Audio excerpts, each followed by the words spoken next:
Hey guys, what's going on? I figured I'd do something a little different today. I don't really have anything to do on the car at the moment as I'm waiting for things to come. Sorry about the mess. All my dog's toys and shit that he's just dragged throughout the house are everywhere, and I got a little bit of a mess on the couch, but don't mind that.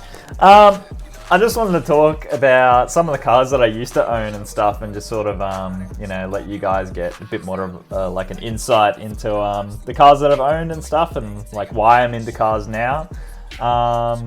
So yeah, I just thought that this might be interesting for you guys, and yeah, you get to know me a little bit better, I guess. Alright, so I'm gonna start with the first car I ever owned. So this here is actually my little Daihatsu that I got off of my uncle, actually, and it cost me a case of beer. So it goes like the old Australian tale, you know? Case of beer, your first little shit box. But yeah, it was a manual, a 93 Daihatsu Charade, a 3-cylinder, 1 litre. It was fucking less engine capacity than a goddamn Coke bottle. I mean, like, you had to turn the aircon off to drive up hills. That's how low power it was. But it was an awesome first car. It was pretty fun to drive, actually, and learn like the basics of manual driving in. Me and my friends used to go down to what's called the Weir here, which is kind of like our beach, I guess. And we took it out into the sand, and it was funny because one day we went out and I would like drive across and then like sink into the sand, and then I just have to keep reversing out. And figured if I just put it in reverse, then I had enough torque to just drive completely out and over all the sand. So yeah, it was a fun little car. I got another picture of it here. It was the first car that I ever serviced as well, so I think all I did was change the oil and the oil filter and the air filter, actually. And it was a carbureted engine. It did have a choke as well. So when I was younger, I was doing a carpentry apprenticeship, and I would have to get up at like 5:30 in the mornings, go out, pull the choke lever in the car and start it and get it running and let it warm up for a bit, because if I didn't and I tried to drive without warming it up, it would just die. Like, it was hilarious. It was a great little first car. But learning manual and that was good, because that led me onto my second car, which was right here, my 2002 Toyota Celica SX. And that is kind of where I fell in love with manual cars. And well, I suppose like I already liked manual cars as it was from owning the Daihatsu, but the Celica with its 6-speed, and it was decently quick for what it was.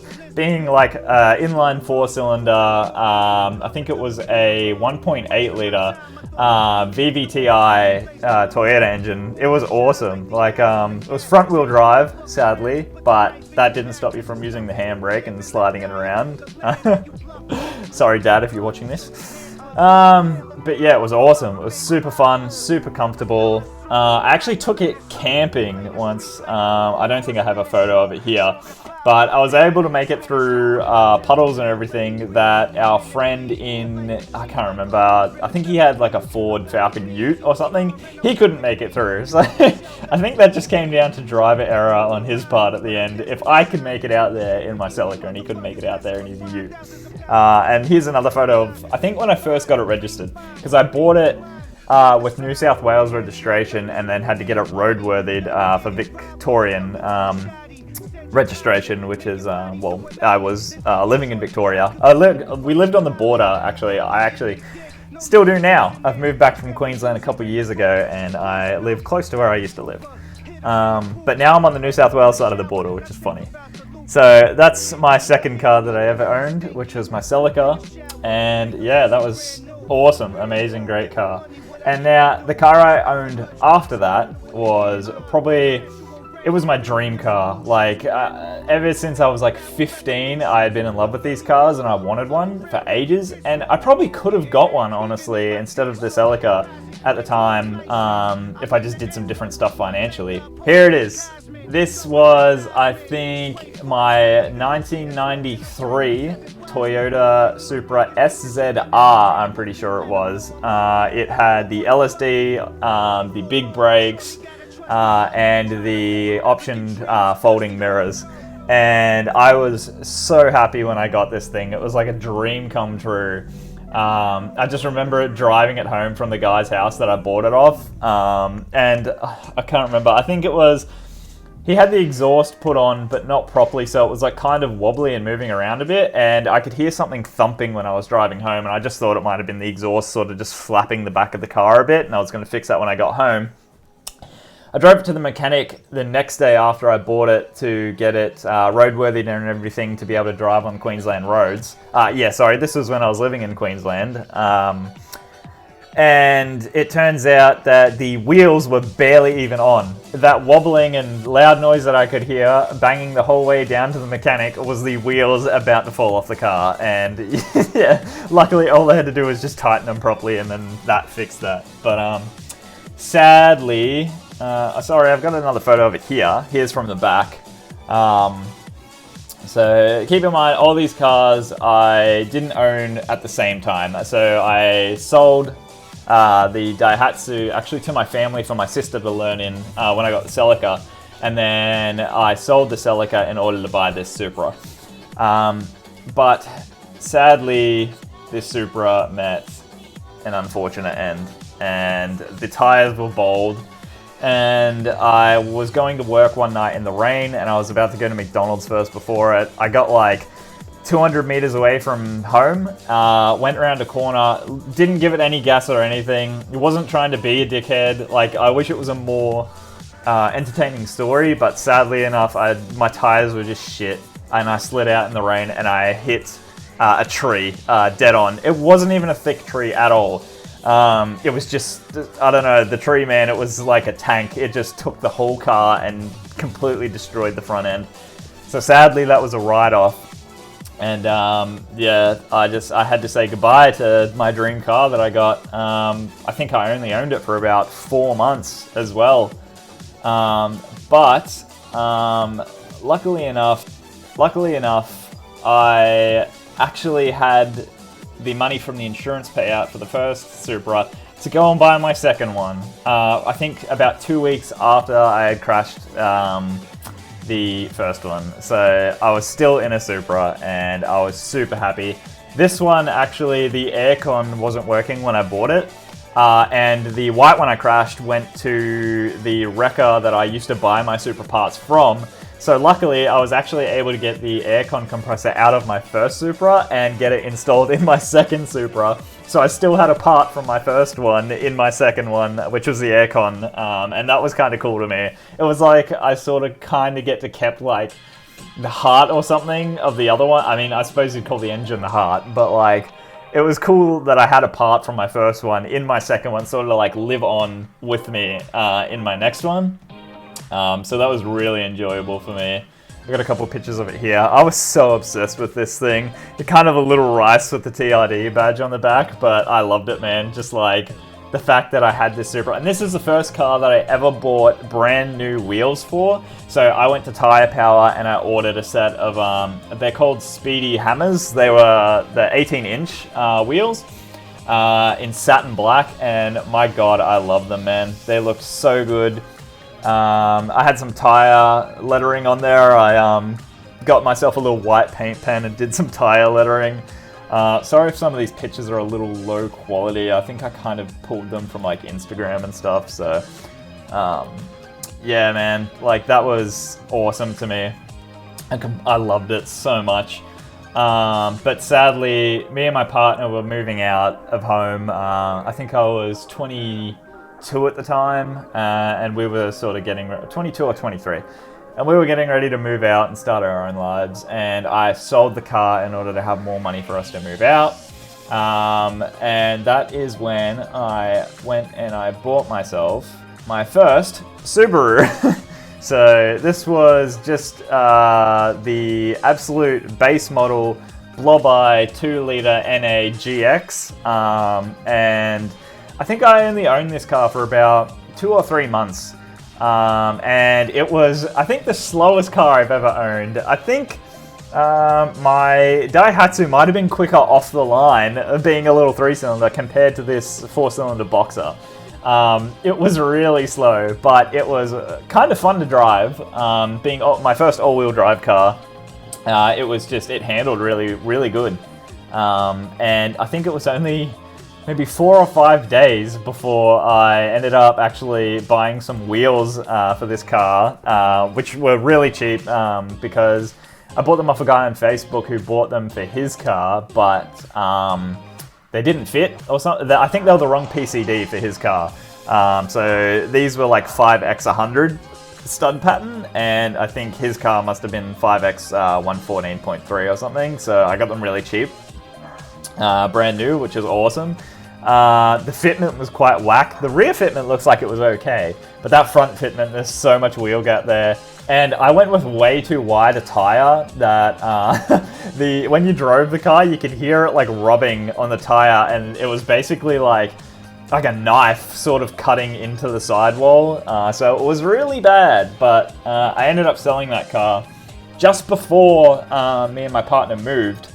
And that was because I actually bought my third Supra. So this was another manual SX. It actually had the TRD wing, and I think there was some like rep Workmeister. What are they? SR1s or whatever? S1R. They were like rep wheels, so they weren't real, but they did look pretty cool on it. When I bought it, it had that big dirty Supreme banner on the front, and you could barely even see like anything out of the car. You're sitting in the car, you got about this much of visibility. So it was like the first day I bought it, I just removed that banner, that whole thing. I was just like, nah, I don't want this on the car. So I took that off. Here's a picture of it from the back. You can see that big, nice TRD wing. Personally, I prefer the OEM wing on the Supras, but I didn't mind it at all. It started to grow on me the more I owned the car. It did have a body kit on it. I'm not sure what one it was.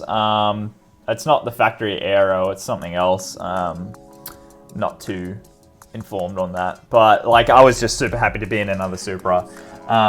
They're still my dream car. Even with owning the Sora, like I would love to own another Mark IV Supra in future. Here's another photo of it, a bit up close. You can see those wheels on there, and yeah, this was I think the lowest car I ever owned, because when I was driving, so I bought this car, just before me and my partner moved out. So it was like I sold the first one to move out, then sold the Subaru because I was able to buy this just before we moved. So I bought this, and we were on our way back down to where I live now, moving down from Queensland, and I went to park at a rest stop, and I rolled into the curb, and if you actually look really close, just sort of like a bit further down right from the license plate, you can see I cracked the front bumper. It was the lip. I cracked the lip on the front bumper, and I wasn't happy about that at all. That sucked. Like I just bought this car less than a week ago, and I already cracked the front lip there. So that was kind of upsetting.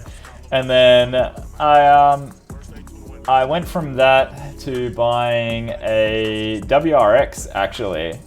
So this was my 2002 Bug-Eye WRX, which was my first ever turbo car, which was pretty cool to me. It had a big, dirty, gross looking light bar on the front bumper there, which I didn't like at all, but the issue was they actually like dremeled and like cut slits in the front bumper to mount it. So if I took it off, there would just be these like two little slits in the front bar there, which I wasn't happy with, so I just left it on. It had the STI wing on the back. It had some blacked out eBay headlights, which I actually liked more than the silver OEM ones. It was a cool car because it was my first turbo car. I loved it. Me and my friend installed a boost gauge in it and a blow-off valve block-off plate, so we got all the nice sututu noises. But it was very slow, honestly, if I had to say anything. The clutch in it was terrible, like it was going out when I bought it, which like I didn't realize from the first drive, like the test drive before I bought it. But it was so hard to get into gear, and like I had to buy a 180 millimeter shifter, like one of those big massive sort of dildo looking shifters, just so I had the leverage to like properly pull it into gear. But yeah, like here's a photo from the back after just having a fresh wash at my mate's. That's my mate's VF there, which you guys can actually see in the Scuffed Garage banner on the YouTube channel. We had a video up of my Mark IV Supra and his VF, just sort of like having some fun and doing some donuts and stuff, but I actually took it down when I bought the Sora, and then sort of like restarted my channel from fresh because I didn't own the car anymore. But yeah, so I think I owned the WRX for about 5 or 6 months before selling it because it was just getting too much of a pain in the ass to drive, and I actually thought it might have been the gearbox because I heard that the WRX gearboxes are basically glass and they're terrible, but the guy that bought it off me was like, yeah, it was just a clutch. So after he said that, I was like, fuck, I should have just kept it and replaced the clutch. But I moved on from that to... I actually bought a Honda Civic just as a really cheap runaround car. I bought it for like $1,000, and then I never got it roadworthy because I just needed a car that I could get to work from, and it was going to be too much effort, and I couldn't be bothered fixing it. So I just sold that. Like I think I drove it maybe 2 or 3 times to a mechanic to just try and fix some things to get it roadworthy, and then. Yeah, I ended up moving on just because I needed a car, which is I bought a, what was it, a 97 Toyota Celica, so a Gen 6. So I've owned 2 different Gen Celicas, and that was a manual. That was fun. It had probably about, I think like from factory 100 kilowatts of power or something, but it definitely didn't feel like a very quick car. Like it was like a 10-second 0 to 100 car, but it did look alright. The paint was terrible on it though. It was a rare paint code though, which I found out, which is cool. It was like sunburst orange or something like that. I don't remember the paint code, but it was a rare paint code, which is kind of cool. But it was only a very cheap car. And then in New South Wales, with cars older than 5 years, you've got to get a roadworthy done every year for registration. And it had a leaking CV shaft and all this stuff, and I didn't think it would pass, so I just sold it when it had, I think, like 2 weeks registration left or something.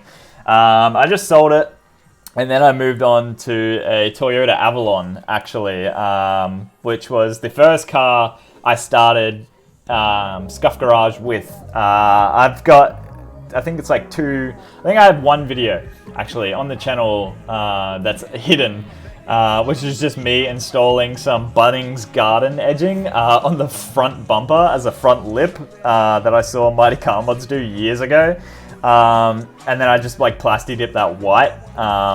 So yeah, that's how I started Scuffed Garage.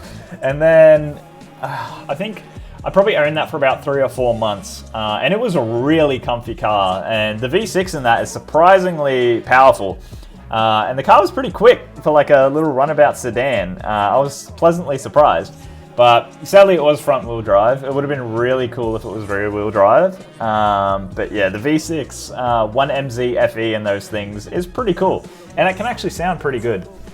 But from there, I went on to buying the Sora. Which you guys know that I have now. So it was really ugly when I first bought it.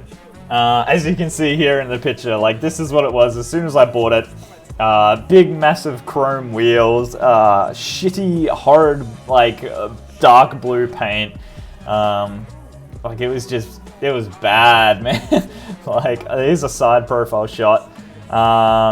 I love the fact that it has, or had, airbag suspension when I bought it though. I thought that was super cool because I never had a car with airbag suspension. It also has slotted and drilled rotors and everything. Like, it just seemed like it had a lot of kit for the price tag that it had. Like, it was fairly cheap. Well, I thought it was cheap at the time, but apparently that was just the price of Soras. But like, for a V8 coupe with air suspension and a decent brake setup, I got it for just over $4,000, and I was like, Jesus Christ, like this is awesome. This is a mad deal. But it needed a lot of work, as you guys have seen on the channel. And here's just a photo I took probably a couple months ago of where I've got it to now, which I'm really happy with where it is at the minute from where it's come from. Like, it's still kind of a piece of shit, but it's a lot better of a piece of shit, and it's my piece of shit, you know? But yeah, I'm only going to continue like expanding on the Supra. I don't want to sell the Supra, that's the thing. With buying and selling cars, I've only gone from owning my dream car, I've owned 3 Supras, to owning cars that like were just nothing to me, nothing special, and were just like runabout cars that I needed to get to and from work. And now I have a half decent car that I really enjoy and like that people actually sort of like in the JDM community. And yeah, to go from being that blue turd to sort of like, I know it's a really shitty rattle can black paint job, but it suits the car so much better than that sun faded, like a clear coat peeling blue crap. But yeah, so that's kind of like the rundown of the cars that I've owned so far and how I got into driving and how I got into wanting to do my own sort of like mechanical swaps and stuff on cars, like suspension and wheels and brakes and stuff. And yeah, sort of the small journey you guys have seen so far. But I just wanted to make this video so that you guys sort of got a bit more insight onto who I am and, I don't know, like what this channel's kind of about. And my future dream is obviously to get another Mark IV Supra. And that would be awesome for the channel, I reckon, because that's just the car that I'm the most passionate about and that I love the most. And I think it would be really cool. As you can actually see in the background, if I tilt the camera up a little bit, I have a Mark IV blueprint poster on my wall. So you can say they're my favorite. But yeah, let me know what cars that you guys have owned or want to own in future and stuff in the comments, because that'd be really cool. I want to sort of like get to know you guys a bit more and just interact a bit more and stuff. Alright, calm down. It's probably just a bird. But yeah, alright, thanks for watching, guys. I hope you liked this video. I know it was nothing special, but yeah, I just kind of felt like making it. And yeah, I will catch you guys with a bit more Supra content in the future. Peace.